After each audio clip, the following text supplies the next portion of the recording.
Morning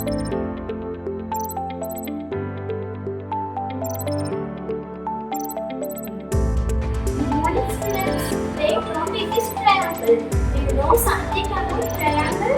I know that triangle is the shape with three sides, right? So what's special about it? Yes, ma'am, we already know it has three sides, three vertices and three angles. Just like we have the triangles on moon, then just the same. Let's see how useful they are in real life. Hello everyone, this is the triangle, the strongest shape in the world. Strongest shape, really? Yes, engineers and architects love this because it makes structures strong and stable. Let me show you this magic. I use triangle to make social bridges and towers. They do not bend and collapse.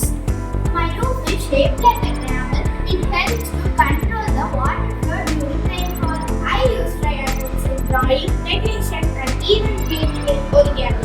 Yes, triangle helps in trigonometry to find height and distance of towers and mountains. So you see, this is not just any shape. This is useful in architecture, engineering, maths and